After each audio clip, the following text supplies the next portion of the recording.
Dominique Lagroux-Sampère a connu de nombreuses épreuves ces dernières années. Après la mort de son mari Claude Sampère, elle a vu disparaître Jean-Pierre Pernaut, son éternel complice du Trésor. La journaliste revient prochainement avec un roman et fait une promesse à ses admirateurs. En décembre 2021, Jean-Pierre Pernaut faisait ses adieux au Trésor de TF1 après presque 33 années de bons et loyaux services.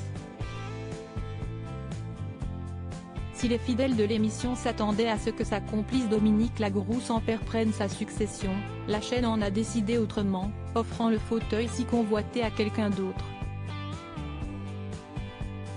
CST Marie-Sophie Lacaro, qui officiait alors au Trésor de la concurrente France 2, qui a été choisie. Dominique Lagroux-Sampère n'avait pas caché sa déception. Dans Gala au mois d'avril dernier, elle avait exprimé son sentiment, indiquant qu'elle aurait adoré succéder au mari de Nathalie Marquet à la présentation du JT. La déception de trop peut-être pour la veuve du regretté Claude Sampère, qui a fini par quitter la chaîne en décembre dernier. Je veux faire de l'antenne. J'ai envie d'animation, d'interviews et de rencontres, avait-elle ainsi expliqué. Les fidèles de Dominique Lagroux-Sampère se languissent. La journaliste, rendue très populaire par les opérations SOS Village ou Votre plus beau marché dont elle assurait la présentation, a su tourner la page. En novembre 2021, la journaliste avait vu son témoignage poignant sur son veuvage, après l'orage, publié aux éditions Flammarion. Elle transforme l'essai avec un deuxième livre, un roman à clé, intitulé Celle qui s'aimait enfin et qui paraîtra le 1er mars prochain.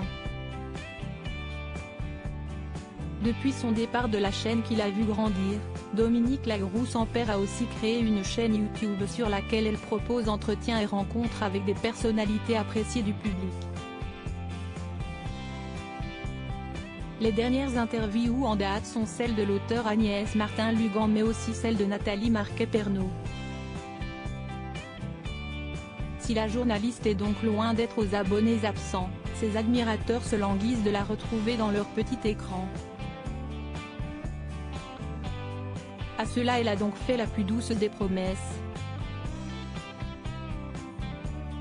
Sur Twitter, en légende d'un chemin de terre en pleine nature, on peut lire: vous êtes nombreux à me demander si je continue le journalisme.